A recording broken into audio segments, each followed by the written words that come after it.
Salut à tous, c'est Florian du site IT Connect, bienvenue dans cette 5e vidéo au sujet de WSL où je vais vous montrer 10 commandes qu'il est indispensable de connaître si l'on veut bien maîtriser WSL sur Windows. Donc pour choisir ces commandes, je me suis basé sur mes propres besoins et les cas de figure que j'ai rencontrés et je suis sûr que ça pourra vous servir à vous aussi si vous voulez commencer à utiliser WSL ou que vous l'utilisez déjà. Certaines de ces commandes, on les a déjà vues dans les vidéos précédentes, mais je souhaitais regrouper tout ça dans une vidéo et dans l'article associé que vous pouvez retrouver sur IT Connect pour vous servir un petit peu de référence par rapport à l'utilisation de WSL au quotidien. Alors cette vidéo sera découpée en plusieurs chapitres où chaque chapitre correspondra à une commande spécifique. Si vous êtes prêts, on va commencer. Juste avant ça, je vous invite à vous abonner à la chaîne YouTube pour ne rien manquer des prochaines vidéos. Et il y aura notamment des prochaines vidéos au sujet de WSL. Alors si vous êtes prêts, on y va, c'est parti. Je me suis connecté sur une machine Windows 10 où WSL est déjà installé bien sûr. J'ai également plusieurs distributions Linux qui sont installées et ça nous mène à la première commande du jour. Comment lister les distributions WSL à partir de la ligne de commande. Une ligne de commande que l'on utilise soit en faisant WSL ou WSL.exe, ça revient à la même chose.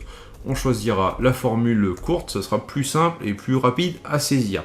Pour obtenir de l'aide sur WSL, faites tout simplement un WSL espace help. Vous avez toute l'aide qui s'affiche et vous pouvez retrouver notamment les commandes que l'on va voir ensemble aujourd'hui. Alors commençons par la première commande qui est WSL-list qui nous permet de lister les distributions Linux installées sur la machine locale. Cette commande, on peut la raccourcir en "-l". Faites attention à chaque fois. Quand on met le mot complet, il y a 2 tirets. Quand on met l'abréviation, il y a un seul tiret. Donc là, on a la liste des VM, des distributions Linux, mais de manière synthétique, sans vraiment de détails. La seule information importante, on va dire, c'est la mention default ici, qui nous permet de savoir que la distribution Kali Linux est notre distribution par défaut sur cette machine Windows 10. Ensuite, ce qu'on va faire, on va reprendre la commande du début et on va ajouter "-verbose", ce qui va permettre d'avoir des informations supplémentaires, notamment l'état de la distribution Linux, savoir si elle est en cours d'exécution ou à l'arrêt, ainsi que la version de la distribution Linux, soit en WSL 1 ou en WSL 2, comme c'est le cas ici. Comme la commande précédente, on peut la raccourcir en faisant un "-l-v". Vous voyez qu'on obtient bien exactement les mêmes informations, tout en sachant que la distribution par défaut ici est mentionnée par un petit astérix sur la gauche. Nous allons passer maintenant à la deuxième commande. Comme nous avons pu le voir précédemment, la distribution Linux peut être en version 1 ou en version 2. Donc on peut tout simplement changer la version d'une distribution Linux en faisant un "-7-version". On met le nom de la distribution, par exemple ici Kali-Linux, et le nom de la version que l'on veut cibler. On envoie la commande et la conversion va s'effectuer. Tout en sachant que l'on peut faire la conversion dans ce sens, mais aussi dans l'autre sens. Il suffit de mettre un 1 ou un 2 à la fin de la commande et ensuite WSL s'occupe de travailler pour nous et de faire cette conversion. Nous allons laisser bosser le processus de conversion. Je vais ouvrir une autre console pour passer à la suite. Donc, il faut savoir que l'on peut définir la version par défaut, c'est-à-dire la version dans laquelle sera créée une distribution lorsque l'on va en installer une nouvelle. Donc ça se fait par l'intermédiaire de cette commande, et je vous recommande moi d'utiliser la version 2, puisque ça permet notamment d'avoir un noyau Linux complet, donc ce sera beaucoup plus pertinent, beaucoup plus représentatif pour faire vos différents tests. Donc en faisant cette commande, on est sûr que toutes les distributions Linux que l'on va installer seront installées directement en version 2, ce qui évitera de faire la conversion de 1 vers 2 si nécessaire à chaque fois. Là au moins c'est par défaut, on est tranquille. Voyons maintenant comment lancer une distribution Linux directement à partir de la ligne de commande, sachant qu'il y a plusieurs possibilités pour démarrer une distribution. On pourrait, à partir du menu démarrer, cliquer tout simplement sur l'icône de la distribution, ce qui va l'ouvrir à l'écran.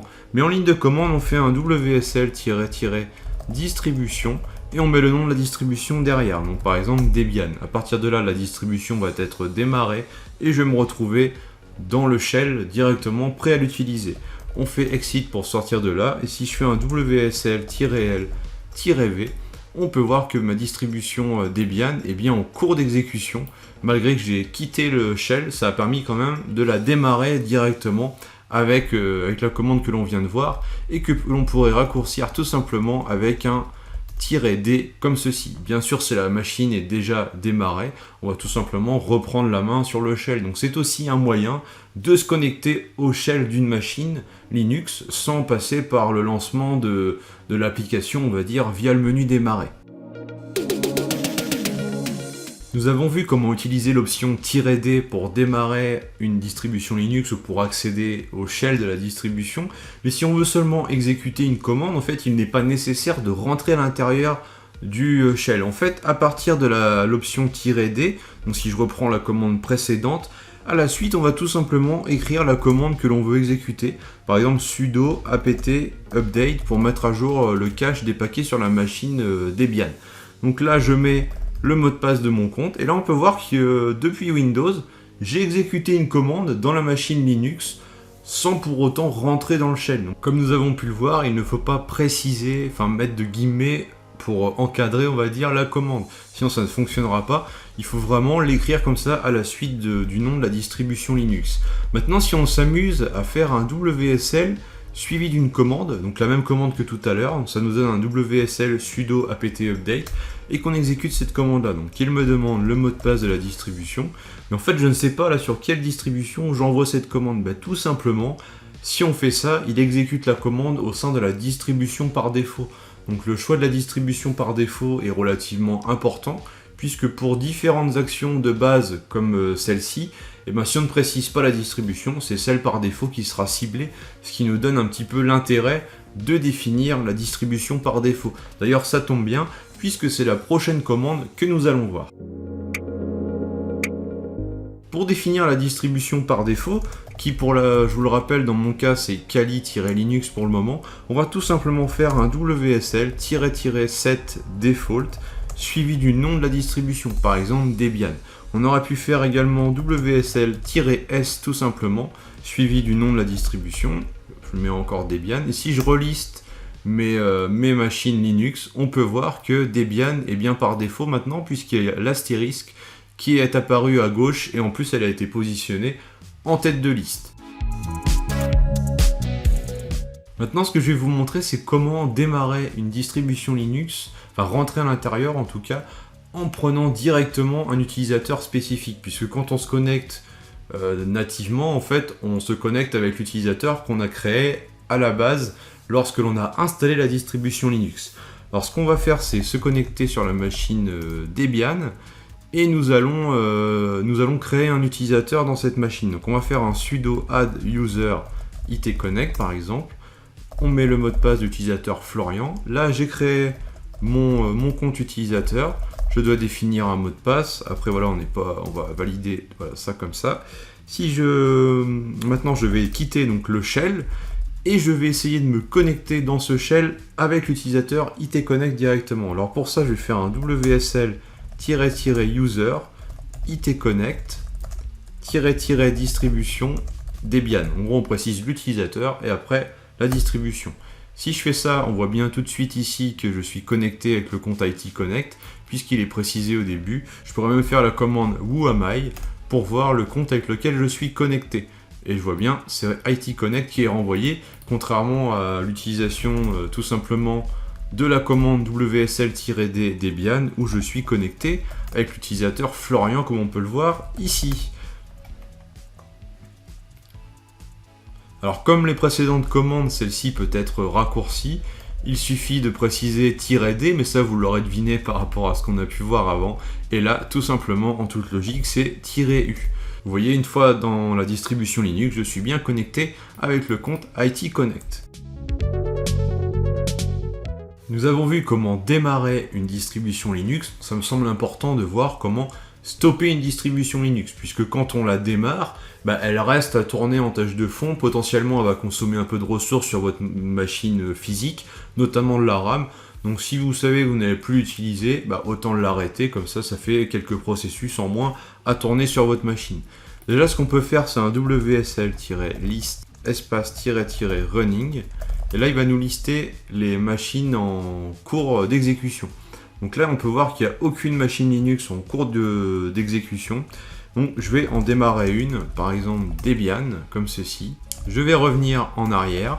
Je vais lister les distributions en cours d'exécution. Donc là, on peut voir, là, si je revois plusieurs fois la commande, que Debian reste bien actif. Alors ce qu'on va faire tout simplement, c'est un WSL-terminate avec le nom de la distribution, donc en l'occurrence Debian. Et ensuite, si je liste voilà, les machines Linux en cours d'exécution, il n'y a rien. Sachant que je peux le voir aussi avec cette commande-là que l'on a vu tout à l'heure, puisque ici j'ai l'état de la distribution Linux.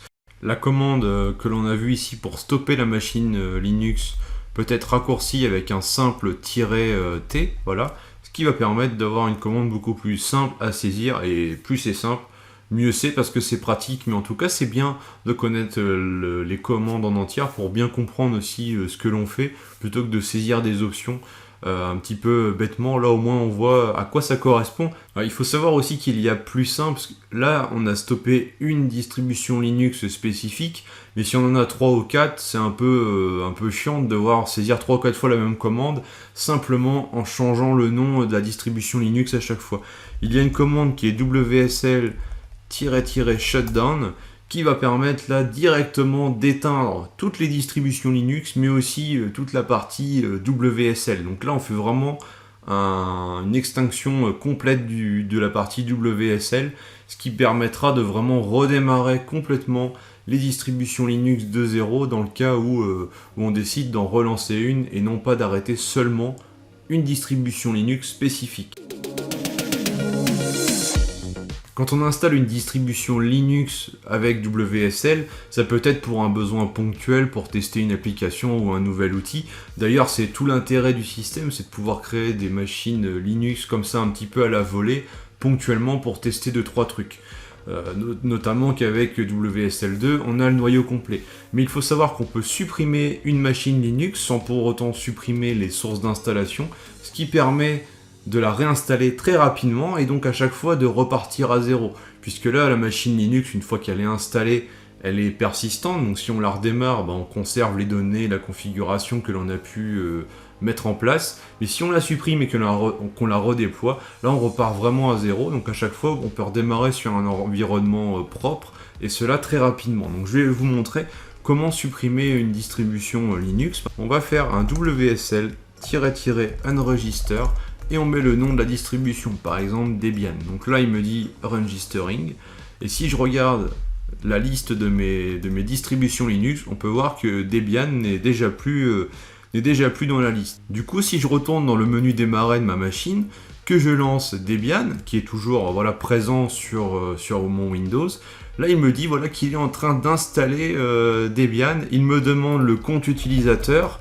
donc on peut voir vraiment que là je suis reparti de zéro, et en quelques secondes, parce que j'ai supprimé la machine et je l'ai recréée en quelques secondes, et je repars sur un environnement Debian tout propre. Pour le moment, il est nécessaire de relancer Debian via l'interface graphique pour procéder à l'installation, mais j'ai vu dans les builds en cours de développement de Windows 10 qu'il y avait une commande qui permettait d'installer la distribution directement à partir d'une commande WSL justement, mais je ne vais pas vous la montrer pour l'instant, puisqu'elle n'est pas disponible sur les versions stables actuelles de Windows 10. Il nous reste 2 commandes à voir ensemble, et pour terminer, je vous propose de voir comment exporter une distribution Linux depuis sa machine Windows et comment la réimporter sur sa machine Windows, qui peut être également une autre machine Windows. Alors pourquoi exporter une distribution Linux ? Tout simplement, ça va permettre de réaliser en quelque sorte une sauvegarde à un instant T avant de faire une opération potentiellement sensible, puisque je ne pense pas qu'on puisse faire actuellement de snapshot, on va dire. Donc ça permet de créer une sorte de point de restauration, puisqu'on pourra restaurer la sauvegarde si besoin. Et ça va permettre aussi, comme je l'ai dit, de partager une distribution Linux avec quelqu'un d'autre en restaurant la sauvegarde sur une autre machine. Donc voilà, il y a deux usages vraiment intéressant et 2 intérêts, à savoir exporter une distribution Linux. Alors pour ce faire, ce que nous allons devoir utiliser comme argument, c'est l'argument export. Donc on fait un WSL-export, le nom de la machine à exporter, par exemple Debian, et le chemin vers lequel créer l'archive pointard qui va contenir notre sauvegarde. Nous mettons le chemin complet vers le dossier dans lequel créer l'archive pointard avec le nom du fichier. On exécute la commande. Pendant ce temps-là, donc, Windows va procéder à l'export de la distribution Linux dans une archive, mais cela ne va pas la supprimer pour autant de la machine. Donc c'est vraiment un export sous forme de copie, et non pas un export qui va supprimer la machine Linux de notre machine hôte Windows. Alors sans plus attendre, je vous propose de passer à la dernière commande que nous allons voir aujourd'hui, où nous allons réimporter la sauvegarde que l'on vient de réaliser. Pour procéder à l'import de la distribution Linux ou à la restauration en quelque sorte, même si on va voir que ça pourrait permettre aussi de générer un clone, on va avoir besoin de plusieurs informations. Déjà tout d'abord, on va utiliser l'option import. Ensuite, on va préciser le nom de la distribution Linux. Donc quand on va lister nos distributions Linux, c'est ce nom-là qui va s'afficher.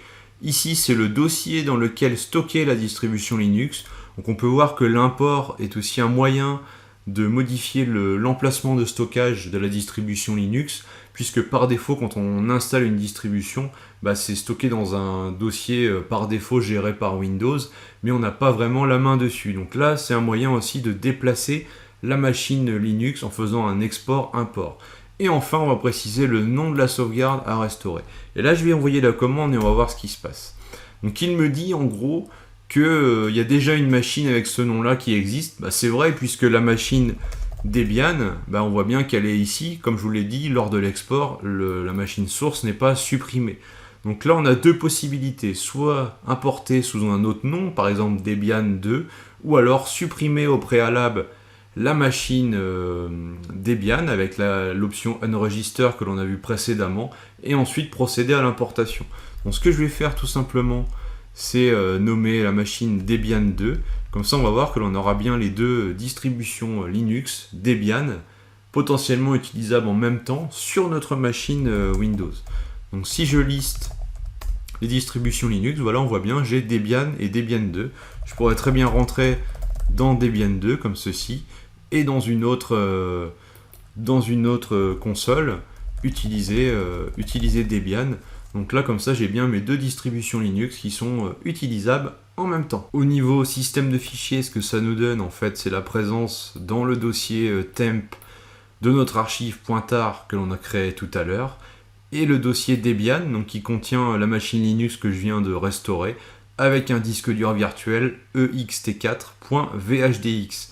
Alors quand vous restaurez comme ça une machine Linux, il faut bien penser à préciser un nom de dossier dans le chemin, puisque l'outil d'importation, la commande d'importation ne va pas créer elle-même un dossier. Donc pensez bien à mettre le nom d'un dossier pour pouvoir organiser vos différentes distributions Linux si vous souhaitez les regrouper dans un espace de stockage sur une autre partition, par exemple. Eh bien, c'était la dernière astuce, la dernière commande que je pense qu'il faut connaître pour bien maîtriser WSL sur Windows. J'espère que vous avez pu apprendre des choses. N'hésitez pas à commenter pour me donner votre avis, et puis à liker et à vous abonner à la chaîne pour ne rien manquer de la suite. Et on se retrouve rapidement. Ciao!